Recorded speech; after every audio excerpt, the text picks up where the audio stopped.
Hi everyone, Blake Hero here, and today I'm coming at you with a different kind of video. The kind of video that I've been wanting to make, and it's something that I haven't seen many people make on YouTube in the Yu-Gi-Oh community. This is a very popular type of video in the fighting game community, probably because there's less variance, but I still think it has some applications to the Yu-Gi-Oh community, and that is a matchup chart. I haven't seen a lot of people who have their pet decks make one of these, and basically it's just there to show sort of a tier list but skewed in the lens of a hero player. If you wanted to see someone else make a tier list, there's plenty of people out there that make an objective tier list of the best decks, but this is going to be one a little bit different in between. Basically, if I were to sit across from somebody, how I would feel if seeing their first card played is from X archetype, for example. So I'm just going to get started. So as you can see, we have the hero matchup chart. Tiers are the get me out, 30-70, or it's pretty much in their favor, but is still pretty winnable. 50-50, 70-30, a little bit in our favor, and then free matchup basically. Like I think should win this matchup 90% of the time, because of course Yu-Gi-Oh is a card game with variance, and the get me out tier is basically like you're probably gonna lose this and you want to get out as quickly as possible to keep your mental.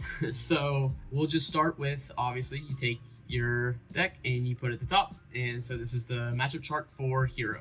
So these decks are the meta decks that I grabbed from Super Peludo's spreadsheet of all the topping regional decks, and I decided that that would probably be the best place to grab all of the meta decks of this format, post LEDE. So that's why we have the Tenpai Dragon and Yubel getting the boost as well. So we'll just go ahead and get right into it. So in no particular order, we're just gonna start with Centurion. Centurion's kind of weird, where I want to put it here because I really think that deck is sort of weak, and I feel like there's a lot of non-engine that we can play, and we just need to draw one of them to win. So I'm probably going to put it here. This deck is scary, and like I was saying, Yu-Gi-Oh has a lot of variance, and if they are able to resolve the Calamity Lock, you most likely lose, but luckily we have a lot of cards to beat it. That deck does play a lot of non-engine, but I feel like the actual engine just doesn't do quite enough, so I'm probably going to put it here. I'm not too upset if I see my opponent playing Centurion. I'm a little bit more upset if I lost the dice roll, but I still don't think it's the worst matchup ever, so I'm going to put it here. Next is Voice's Voice. This is a meta deck. This is probably be about here on a lot of people's tier lists, but I'm going to put this here. I have had no problems against Voice's Voice in my experience. I find that this deck is very good into hand traps, where my build and a lot of other hero players' build is playing no hand traps.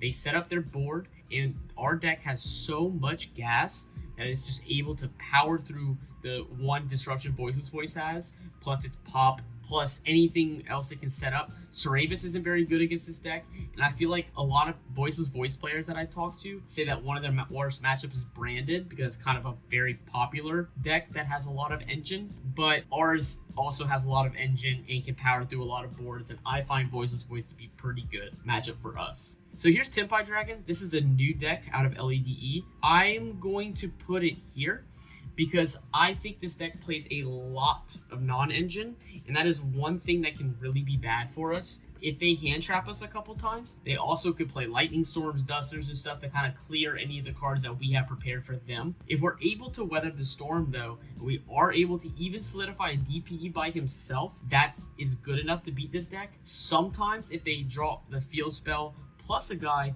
it can beat the DPE. So I'm going to put Tenpai Dragon here. I think in my experience so far, it's been a pretty tough matchup just because of how much non-engine it can play, and it really just needs one guy to kill you. Next, we're going to go Cash. Cash is a shifter deck. The thing, though, about it now, without a Rise Heart, it just doesn't do enough for me. In my experience, I find the only games it can win is if it shifters you, or if it wins the dice roll and is able to post side and side into floodgates that stop us. But what Kashtira does as a deck, just I don't find it good enough against hero in my experience. Sometimes they can shifter you, and that sucks. I will get back to how I feel about shifter decks in a second when I talk about a few of the other ones. But for now, I'm going to put this here because I just don't think that that deck does enough pure, in my opinion. Next is Runic. I think I have a pretty good win rate against Runic for the most part. I know that that can be scary, especially stun, because the main variant is stun, which is what's going to be here. I'm going to put it here. I think if we win the die roll, that's almost a free matchup.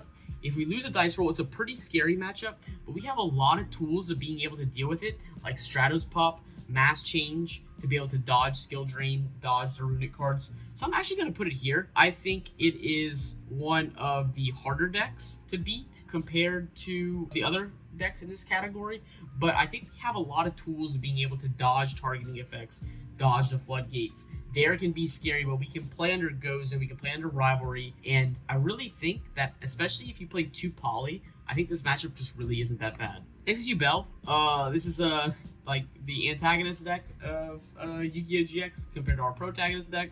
I think that this matchup is probably here.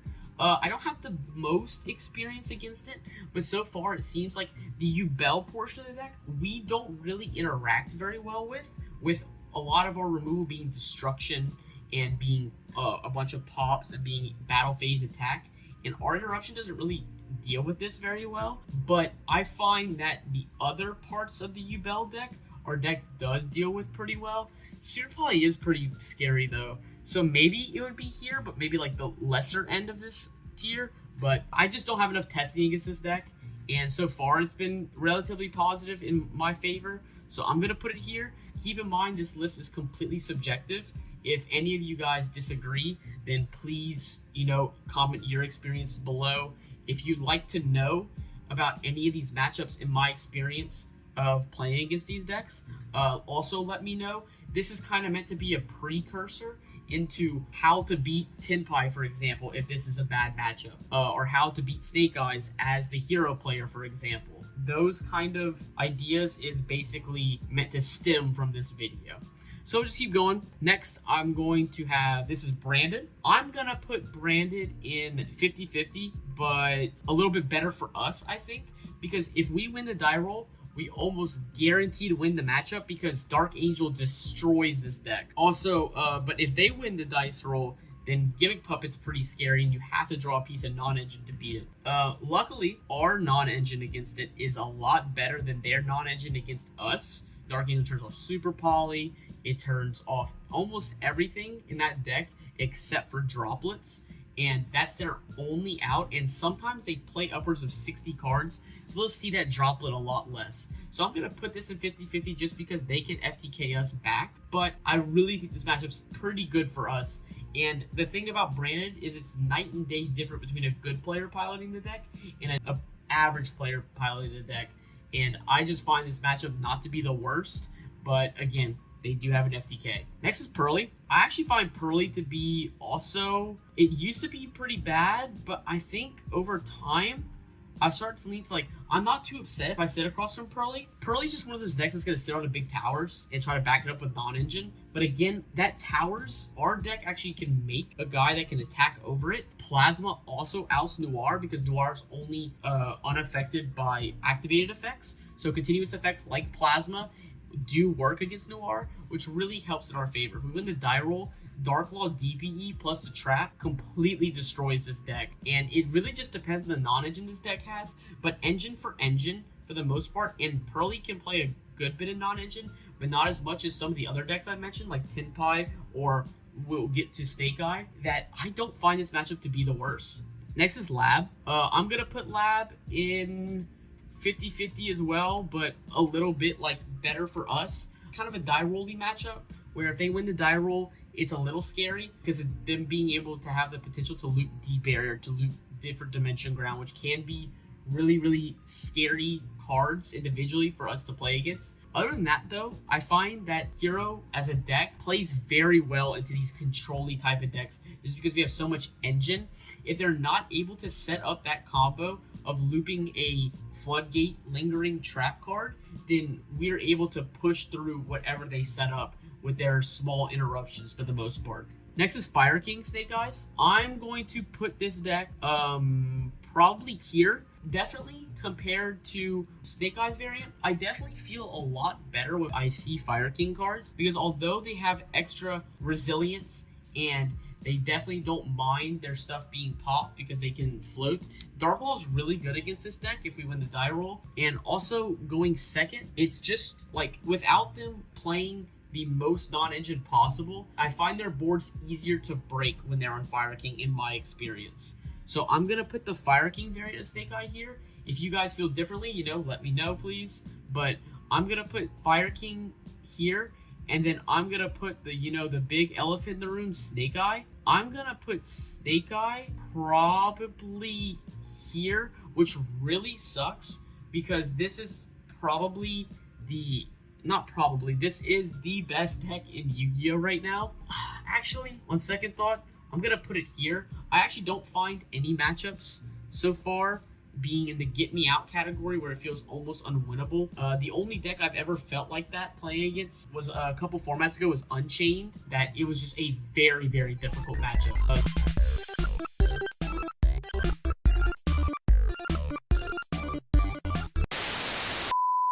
But back to the deck at hand, let's talk about Pure Snake Eyes. So Pure Snake Eyes is definitely the best deck in Yu-Gi-Oh right now. There's a reason why most people say we're in a tier 0 format, because this deck does take up 50% of representation in Top Cut, and that's pretty much tier 0.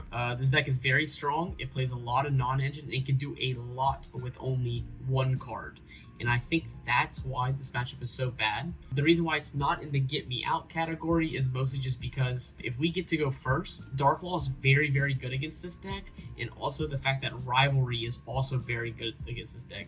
It is at 1, it is sacky, but I definitely recommend playing the 1-of against both Snake Eyes and as well as the Fire King variant. Both of those decks, playing the Rivalry going first and second, is a very good way for us to win that matchup, and I would highly recommend you learning how to play Rivalry going second as well. So next we have Orcust. Orcust Pure, I just don't think does enough, so I'm going to put it here. I just think the deck hasn't really gotten much support, and from my experience, the deck itself just doesn't do enough. When you combine it with Runic cards, it gets a little bit better, but I still think that if you play well at this matchup is pretty much free. Same thing with Branded Chimera. I just don't think this deck does enough. I think that very one card, one dimensional kind of deck, and the interruptions it sets up are good, but just not enough play against a combo deck, I think. This is Sprite.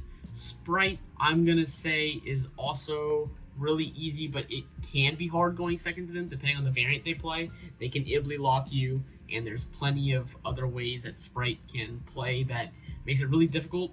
Sometimes they just set up too many negates because it's one of the few decks with negates left in the format that can sometimes be difficult. Other than that, I don't find too much, especially if we get to go first. Sprite just doesn't play enough non-engine compared to these decks at the top that I find I have a pretty easy time against Sprite nowadays. Next is Rescue Ace. I'm gonna put Rescue Ace here because it is a fire deck, so it is very powerful, but I think it is one of the weaker ones. Turbulence at 4 is great, but a lot of them target. We have great ways to dodge targeting, and I think that this matchup, if we get to go first, we are very, very at an advantage. So I think I actually, on second thought, I'm going to put it here. I think it's probably the hardest 70-30 matchup, but I would definitely put it here because we do have good ways to dodge targeting.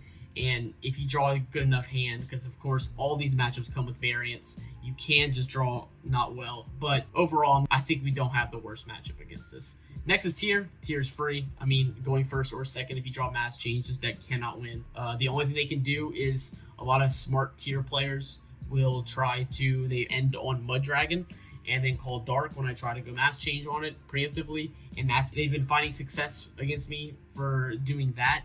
But other than that, I just find this matchup is so free. Next is Flu.